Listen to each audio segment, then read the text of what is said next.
Ini kaidahnya dulu. Masalah kasus ada orang imam pimpin doa setelah sholat, jangan dibahas doanya. Doa adalah ibadah. Tapi begini, sebelum anda kerjakan satu ibadah, tanya, saya mau ziarah kubur. Jangan ziarah kubur sebelum anda tanya bagaimana Rasulullah SAW ziarah kubur, agar jangan anda buat-buat ziarah kubur itu. Adanya orang taruh kembang di kuburan, siram air, buat batu nisan, pasang lampu, baca zikir-zikir di sana, karena dia mau ziarah kubur semaunya sendiri. Tidak bisa. Anda muslim, punya kiai, punya Rasulullah SAW, suri tauladan kita, uswatun hasanah. Tanya Rasulullah ziarah kubur bagaimana. Rasulullah SAW dalam hadis Bukhari menziarahi kubur Baqi, datang, memberikan salam, mendoakan mereka, pulang. Nggak ada lagi yang lain. Nggak pernah Nabi SAW bawa kembang, siram kuburan karena sudah kering, padahal Madinah panas 50 derajat, pecah-pecah tanahnya. Ada istilah di Indonesia, kalau tanahnya pecah, kesian lagi diazab di bawah, kasih air, kasih kembang biar wangi, biar ditaruh kembang yang paling mahal. Kalau dia ahli maksiat tetap disiksa di bawah gitu kan. Jadi nggak bisa itu patokannya. Mau sholat, jangan pernah sholat dulu, tanya Rasulullah sholat bagaimana, belajar 5 menit bisa. Oh rukunya begini, sujudnya begini, sama, baru Allah terima. Tujuan Nabi SAW diutus untuk apa? Untuk dicontohi, diciplak hidupnya, cara makannya, cara tidurnya, berpakaian, bahkan cara jalannya saja. Para sahabat contohnya, Nabi jalan begini. Bukankah ada hadis yang mengatakan sahabat berkata Rasulullah SAW kalau jalan seperti orang turun dari bukit. Mereka sampai membahasakan itu. Rasulullah pernah keluar kepada kami menyisir rambutnya dengan rapi ke arah sebelah kanan belakang. Ditunjukkan gitu kan. Rasulullah SAW menyukai ini. Rasulullah SAW memakan dengan cara begini. Diajarkan kepada kita semua agar kita contohin. Yang jadi masalah bagi kita ini, kita selalu mau buat apa-apa yang tidak diperintahkan oleh Nabi SAW. Selalu alasannya baik. Sekarang kasus berdoa setelah sholat. Doa adalah ibadah, nggak ada masalah doa. Tapi kalau kita mau ikat antara sebuah ibadah dengan ibadah yang lain, tanya dulu, Rasulullah pernah ikat nggak? Pernah pertemukan nggak? Ziarah kubur dengan baca Quran. Ziarah kubur ibadah, baca Quran ibadah. Pernah nggak Nabi baca Quran di kuburan? Itu tanya. Nggak ada riwayat Nabi SAW pernah baca Al-Fatihah untuk orang mati atau baca di ayat Al-Quran. Datangkan dalilnya coba. Tidak ada satu hadis pun menjelaskan masalah itu. Lalu kenapa anda buat?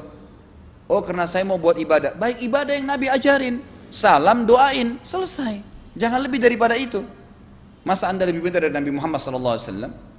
Habis sholat, memang paket yang Nabi tawarkan, yang beliau selalu kerjakan adalah zikir. Setelah sholat, dengan zikir sholat yang sudah masyhur, istighfar, kemudian baca Allahumma antas salam, sampai membaca ayat kursi, al-ikhlas, al-falaq, an-nas, baca subhanallah, alhamdulillah, Allah akbar 33 kali, sampai terakhir baca, digenapkan la ilaha illallah wahdahu la syarika lah. Selesai itu semua hadis Nabi SAW menjelaskan setelah sholat, Rasulullah SAW langsung berdiri. Memang beliau tidak pernah berdoa habis sholat waktu itu. Memang begitu. Bukan doanya yang jadi masalah, bukan. Karena Rasulullah tidak kerjakan, jadi kita tidak kerjakan. Saya tekankan dalam pengajian saya, kalau anda punya hajat berdoa, berdoalah setelah sholat ba'diyah. Insya Allah aman. Karena sudah lepas dari paket yang Nabi tentukan. Selama Rasulullah SAW sudah mencontohkan dan memerintahkan sebuah perbuatan, ditentukan tempatnya, jumlahnya, waktunya, jangan pernah dilanggar. Habis sholat bacalah subhanallah 33, alhamdulillah 33, Allah akbar 33. Jangan anda bilang saya bisa baca 100. Loh, Rasulullah suruh 33 kok. Ditentukan, jangan lebih pintar. Nanti setelah sholat, jangan ikutkan dengan paket rangkaian sholat ini. Di luar waktu sholat anda membaca 100 silahkan. Karena nggak ada penekanan di situ. Kalau ada penekanan waktu, tempat dan jumlah, jangan dibantah. Anda pengikut Rasulullah atau bukan gitu kan? Harus jadi jelas. Yang membuat umat ini di Indonesia juga jadi masalah sekarang karena mau buat sendiri, semaunya sendiri. Kenapa akhi, kenapa Pak Kiai, kenapa Habib, kenapa Ustadz, kenapa buat ini? Bukankah Rasulullah tidak mencontohkan? Oh enggak apa-apa, ini kan baik. Loh, kalau semua orang berkata seperti anda, apa yang tertinggal dari agama kita? Kira-kira apa lagi yang tertinggal? Enggak ada kemurnian agama karena semua orang mau buat semaunya, gitu kan? Semaunya sendiri. Pindah rumah, baca berzanji. Apa itu berarti sejarah Nabi? Kenapa baca berzanji saudaraku? Rasulullah waktu pindah rumah pernah baca-baca gitu enggak? Enggak pernah. Kenapa dibuat? Anda muslim bukan? Muslim. Ya saya harus ikuti. Kalau tidak akan terus ini mengakar nih. Anda buat satu bid'ah sekarang. Bid'ah itu lawannya sunnah.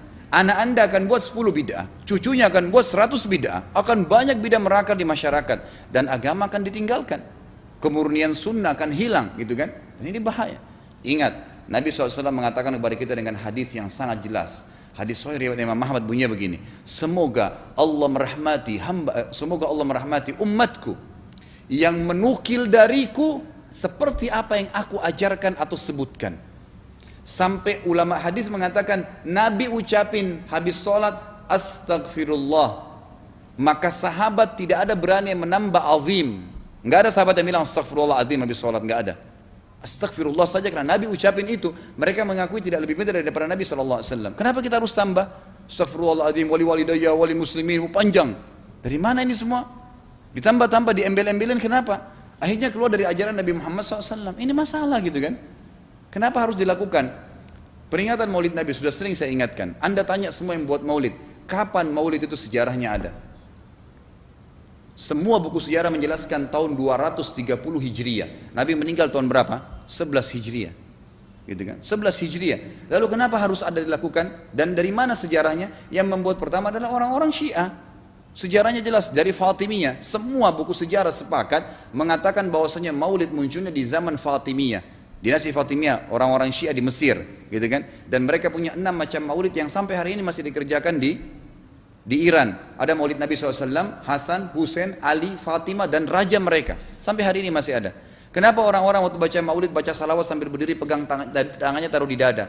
Karena keyakinan orang Syiah, ruhnya Nabi SAW sedang lewat. Anda tahu nggak itu? Banyak orang kita buat tidak tahu. Yang penting bahasa Arab ikut saja, gitu kan? Tidak bisa. Nabi SAW tidak pernah rayakan. Pernah ada yang bilang sama saya, Ustaz, kan Nabi SAW pernah bilang, waktu ditanya tentang puasa Senin, beliau mengatakan hari itulah aku dilahirkan. Terus kenapa? Berarti boleh merayakan ulang tahun hari Senin, gitu kan? Tidak. Nabi SAW cuma menginformasikan bahwasanya beliau lahir di hari Senin. Dan beliau tidak pernah ngumpulin sahabat untuk baca bersama-sama, merayakan hari raya, beliau tidak pernah. Kalau itu benar, Nabi nggak bakal tinggalkan kok. Ibnu Katsir rahimahullah, garis bawahi poin ini. Ibnu Katsir rahimahullah, dalam tafsir beliau, tafsir Quran Azim, dan subhanallah Ibnu Katsir ini, kata ulama, hampir semua kalangan golongan itu banyak memakai madhab, banyak memakai buku beliau, walaupun berbeda dari sisi pemahaman yang lain, tapi tafsirnya kebanyakan kembali ke tafsir beliau. Beliau mengatakan tafsir surah Al-Maidah ayat 3 yang bunyinya a'udzubillahi minasyaitonir rajim, al-yawma akmaltu lakum dinakum, hari ini saya sempurnakan agama kalian, kata Allah, ya.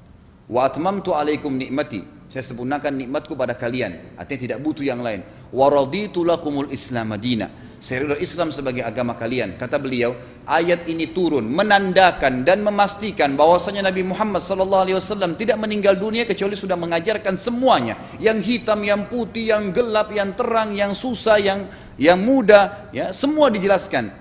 Siapa, kata beliau, yang menganggap masih ada sesuatu yang harus ditambahkan setelah Nabi SAW meninggal dan turun ayat ini, maka dia adalah ahli bid'ah. Dia orang yang membuat-buat agama. Nabi sudah ajarkan semua, selesai. Jangan ditambah, jangan dikurangin. Kita tidak lebih pintar dari Nabi SAW. Nabi nggak pernah rayakan hari lahirnya, jangan dirayain, selesai. Emang kenapa kalau kita nggak rayain? Kenapa? Tangan kita terputus? Enggak. Masih banyak ibadah yang disunnahkan gitu. Sama dengan kasus Isra dan Mi'raj. Kejadian besar dalam Islam. Tapi Anda boleh kembali kepada semua buku sirah. Saya tantang semua buku sirah Anda kembali. Insya Allah yang berpegang pada Al-Quran dan Sunnah, memang ada dasar wahyunya, maka semua akan menjelaskan. Nabi SAW setelah pulang dari Isra dan Mi'raj tidak pernah mengumpulkan sahabat-sahabat untuk merayakannya setiap tahun. Tidak pernah. Boleh dipelajari, iya, setiap hari. Tapi ditentukan tanggalnya lalu dibuat acara. Tidak pernah Nabi SAW buat itu. Lalu kenapa Anda buat? Kalau Anda mau tetap buat, ya silahkan, itu hak terserah Anda. Tapi saya ngajak kepada Anda kembali kepada kemurnian ajaran Nabi SAW.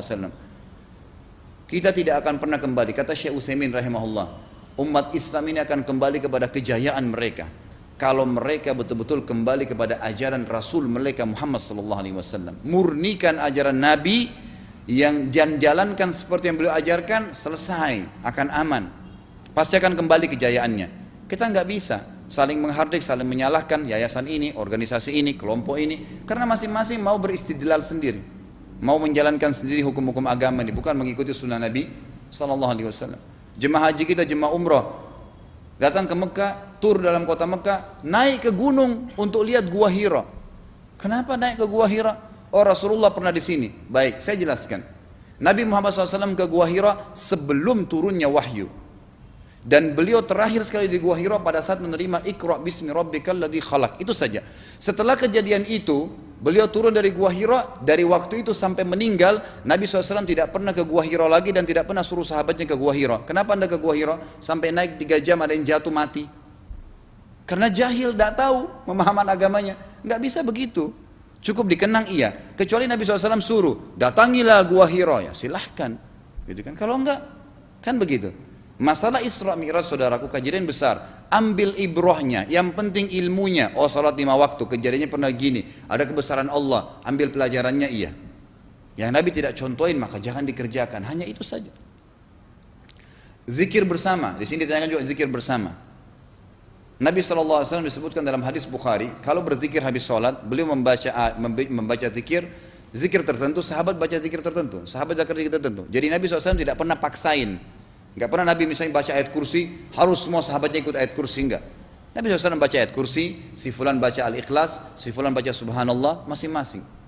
Dan ingat, Allah SWT mengatakan apa? Tentang masalah zikir dan doa ini. Ya. Dikatakan, ya, kita harus berdoa kepada Allah, ya, wadunal jahri minal qawli bil gudui wal asal, wala takum minal ghafilin. Berdoalah kalian, berzikirlah kalian dengan doa kalian, dunal jahr minal qaul, tidak dengan teriak-teriak. Allah berfirman dunal jahr, tidak teriak-teriak, ya. Dan janganlah kalian menjadi orang-orang yang lalai. Makanya pernah ada sahabat waktu Nabi SAW berkata begini dalam hadis Bukhari juga, waktu pulang dari salah satu perjalanan, kalau kalian sedang menukik kuda, unta lagi menukik, bertakbirlah, bilang Allahu Akbar. Kalau kalian sedang menuruni sebuah lembah, bertasbihlah, bilang subhanallah. Ada satu sahabat badui, orang dari padang pasir, semangat dia jalankan sunnah Nabi. Waktu kudanya lagi naik, Allahu Akbar, dengan suara keras dia teriak. Jalankan sunnah kan, tapi teriak ya.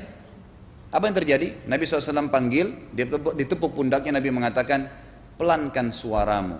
Zat yang sedang kau panggil tidak tuli. Allahu Akbar, cukup. Ada apa? Kecuali di medan perang lain nakutin musuh, gitu kan? Untuk apa takutin kuda sendiri? Nggak perlu, gitu kan? Jadi mengikuti sunnah Nabi dengan ilmu yang benar itu akan membawakan ketenangan hidup.